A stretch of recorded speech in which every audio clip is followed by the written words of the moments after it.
दोस्तों, चेन्नई और पंजाब के बीच खेले गए मुकाबले को देखकर पूरा क्रिकेट जगत दांतों तले उंगली दबाने पर मजबूर हो गया। जहां पहले पंजाब के बल्लेबाजों ने तूफान मचाया, तो वहीं फिर चेन्नई के बल्लेबाजों ने भी तांडव मचाकर पूरे मैच को पलट दिया और मुकाबला अंतिम ओवर में जा पहुंचा, जिसे देखकर तो हर किसी की आंखें फटी की फटी रह गईं। तो आखिर इस मुकाबले में कौन सी टीम बनी चैंपियन? पंजाब को किस गेंदबाज ने कराई मैच में वापसी? दोनों टीमों के बीच खेले गए रोंगटे खड़े कर देने वाले मुकाबले की पूरी हाईलाइट तो हम जरूर दिखाएंगे, लेकिन उससे पहले आपको क्या लगता है, धोनी, रोहित और श्रेयस अय्यर में कौन है सबसे महान कप्तान? आप खुद नीचे कमेंट करके जरूर बताइए। और अगर आपको भी चेन्नई और पंजाब के बीच खेला गया महामुकाबला पसंद आया हो तो हमारे इस वीडियो को दिल से एक लाइक जरूर कीजिएगा। आज की वीडियो का लाइक टारगेट केवल 400 लाइक का है। दोस्तों, आईपीएल 2025 का सबसे अधिक रोंगटे खड़े कर देने वाला मुकाबला चंडीगढ़ स्टेडियम में पंजाब और चेन्नई के बीच खेला गया। इस मुकाबले में सिक्का उछाला गया तो पंजाब की टीम ने जीता और पहले बल्लेबाजी करने का फैसला किया। वहीं मेहमान टीम चेन्नई को गेंदबाजी करने के लिए आमंत्रित किया। पंजाब की तरफ से इस मुकाबले में पारी की शुरुआत करने के लिए प्रभसिमरन सिंह के साथ प्रियांश आर्य आए। वहीं चेन्नई की तरफ से पहले ओवर लेकर आए रफ्तार के सौदागर खलील अहमद। इनका स्वागत पहली ही गेंद पर प्रियांश ने शानदार छक्का लगाकर किया और फिर अंतिम गेंद पर भी प्रियांश ने शानदार छक्का जड़कर अपनी टीम को पहले ओवर में ही 17 रनों तक पहुंचा दिया और खलील अहमद की जमकर कुटाई कर दी। दूसरे ओवर में गेंदबाजी करने आए चेन्नई की तरफ से मुकेश चौधरी, और मुकेश ने ओवर की दूसरी ही गेंद पर प्रभसिमरन को क्लीन बोल्ड कर पवेलियन का रास्ता दिखा दिया और अपनी टीम को पहली सफलता 17 रनों के स्कोर पर दिला दी। अब मैदान पर प्रियांश का साथ देने के लिए श्रेयस अय्यर आ चुके थे, लेकिन मुकेश चौधरी के ओवर की अंतिम गेंद पर प्रियांशु ने एक और छक्का जड़कर अपनी टीम को 2 ओवर में 24 रनों तक पहुंचा दिया। तीसरे ओवर में गेंदबाजी करने आए एक बार फिर खलील अहमद ने ओवर की चौथी गेंद पर श्रेयस अय्यर को क्लीन बोल्ड कर अपनी टीम को दूसरी सफलता दिला दी। पंजाब किंग को 32 रनों के स्कोर पर दूसरा झटका लग गया। अब मैदान पर प्रियांश का साथ देने के लिए मार्कस स्टोनिस आ चुके थे। चौथे ओवर में गेंदबाजी करने आए एक बार फिर विकेट की तलाश में मुकेश चौधरी, और इस बार इनका स्वागत प्रियांश ने दूसरी ही गेंद पर खतरनाक चौका लगाकर किया। तीसरी और चौथी गेंद को भी उन्होंने चौके में तब्दील कर हैट्रिक चौका जड़ दिया और अपनी टीम के स्कोर को 4 ओवर में 46 रनों तक पहुंचा दिया। पांचवें ओवर में एक बार फिर विकेट की तलाश में गेंदबाजी करने आए खलील अहमद ने इसी ओवर की अंतिम गेंद पर मार्कस स्टोनिस को पवेलियन का रास्ता दिखाकर अपनी टीम को तीसरी बड़ी सफलता दिला दी। अब मैदान पर प्रियांश का साथ देने के लिए नेहाल वडेरा चुके थे। पावर प्ले के अंतिम ओवर में चेन्नई की टीम ने बॉलिंग स्टाइल में सबसे बड़ा बदलाव किया और इस बार गेंदबाजी के लिए बुलाया फिरकी के जादूगर रविचंद्र अश्विन को। लेकिन अश्विन का स्वागत पहले ही गेंद पर प्रियांश ने शानदार चौका लगाकर किया और अपनी टीम के स्कोर को तेजी से आगे बढ़ाया। वहीं नेहाल वडेरा ने शानदार छक्का लगाकर अपना खाता खोला और टीम के स्कोर को रॉकेट के रफ्तार की तरह आगे बढ़ाया। वहीं अश्विन के ओवर की अंतिम गेंद पर प्रियांश ने खतरनाक छक्का जड़कर अपना अर्धशतक केवल 19 गेंद में ठोक दिया और अपनी टीम को 6 ओवर में ही 75 रनों तक पहुंचा दिया। पावर प्ले के बाद 7वें ओवर में भी चेन्नई ने बड़ा बदलाव किया और गेंदबाजी करने के लिए रविंद्र जडेजा को बुलाया। जडेजा ने इस ओवर में केवल 6 रन दिए। 7 ओवर में पंजाब का स्कोर 81 रनों तक पहुंच गया। 8वां ओवर विकेट की तलाश में लेकर आए एक बार फिर रविचंद्र अश्विन, और इस बार अश्विन ने ओवर की दूसरी ही गेंद पर नेहाल वडेरा को धोनी के हाथों कैच पकड़वाकर पवेलियन का रास्ता दिखा दिया और अपनी टीम को चौथी सफलता 81 रनों के स्कोर पर दिला दी। लेकिन प्रियांश अभी भी मैदान पर टिके हुए थे। अब उनके साथ देने के लिए ग्लेन मैक्सवेल आ चुके थे, लेकिन मैक्सवेल अश्विन की फिरकी के आगे मैदान पर टिक नहीं सके और केवल 1 रन बनाकर पवेलियन लौट गए। लेकिन प्रियांश अभी भी मैदान पर टिके हुए थे। उनके साथ देने के लिए अब शशांक सिंह आ चुके थे। इन दोनों खिलाड़ियों के कंधों पर टीम की पूरी जिम्मेदारी थी। चेन्नई की तरफ से 9वां ओवर लेकर आए एक बार फिर रविंद्र जडेजा। इस ओवर में भी उन्होंने अपनी टीम को काफी प्रभावित किया। 9 ओवर में पंजाब का स्कोर 79 रनों तक 5 विकेट पर हो चुका था।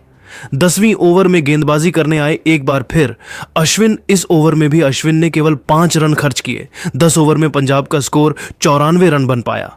10वीं ओवर में गेंदबाजी करने आए चेन्नई की तरफ से पर्पल कैप होल्डर नूर अहमद।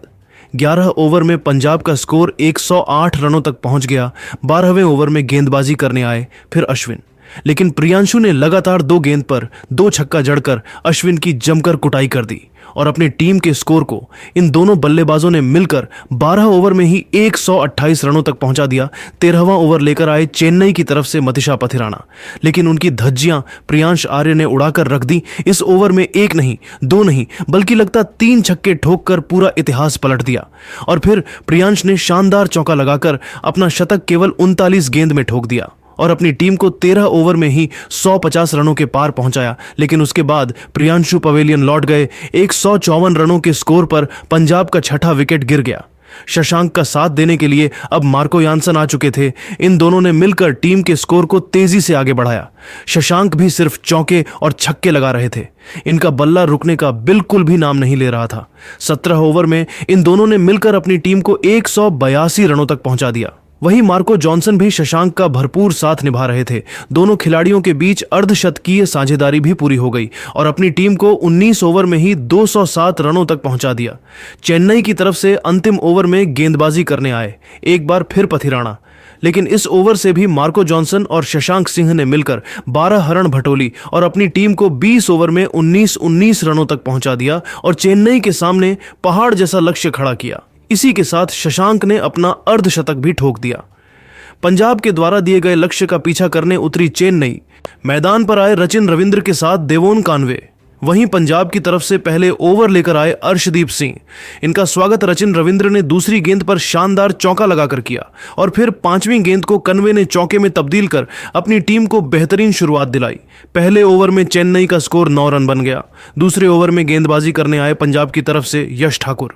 शानदार गेंदबाजी का नजारा दिखाए, अपनी जाल में चेन्नई के बल्लेबाजों को जकड़ कर रखा और इससे ओवर में केवल 4 रन खर्च किए। चेन्नई का स्कोर 2 ओवर में 13 रन बन पाया। पंजाब की तरफ से विकेट की तलाश में तीसरा ओवर लेकर आए एक बार फिर अर्शदीप सिंह, लेकिन इस बार इनका स्वागत पहले ही गेंद पर कानवे ने शानदार चौका लगाकर किया और फिर तीसरी गेंद पर रविंद्र ने चौका जड़कर अपनी टीम को 3 ओवर में 22 रनों तक पहुंचा दिया।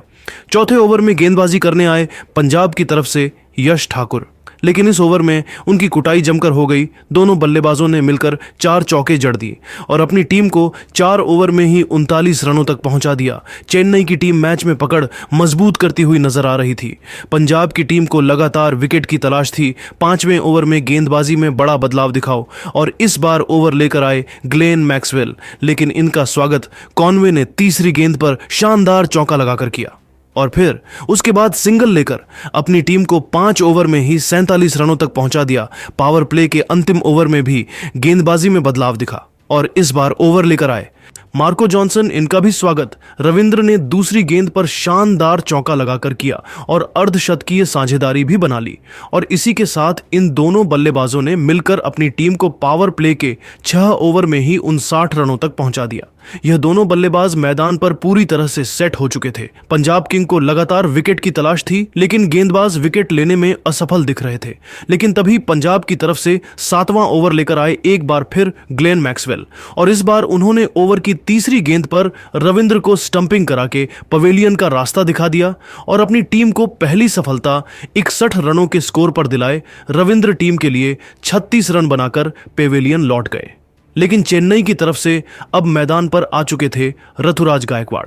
इन दोनों ने मिलकर टीम को 7 ओवर में 62 रनों तक पहुंचाया। पंजाब की तरफ से 8वीं ओवर में सबसे बड़ा बदलाव दिखा। गेंदबाजी करने आए लॉकी फर्गुसन और आते ही उन्होंने ओवर की दूसरी गेंद पर ऋतुराज गायकवाड़ को पवेलियन का रास्ता दिखाकर अपनी टीम को मैच में वापसी कर दी। चेन्नई को 62 रनों के स्कोर पर दूसरा झटका लग गया, लेकिन एक तरफ से कानवे मैदान पर टिके हुए थे। उनके साथ देने आए शिवम दुबे। जिस तरह से चेन्नई का स्कोर आगे बढ़ रहा था और पंजाब के गेंदबाज प्रदर्शन कर रहे थे, वह देखकर तो यही लग रहा था कि यह मुकाबला अंतिम ओवर तक जाएगा। लेकिन दोस्तों, अब आपको क्या लगता है, इस बार आईपीएल की ट्रॉफी कौन जीतेगा? आप खुद नीचे कमेंट करके जरूर बताइए और ऐसी ही नई नई वीडियो के लिए हमारे चैनल को जरूर सब्सक्राइब करिए। धन्यवाद। सब्सक्राइब करिए।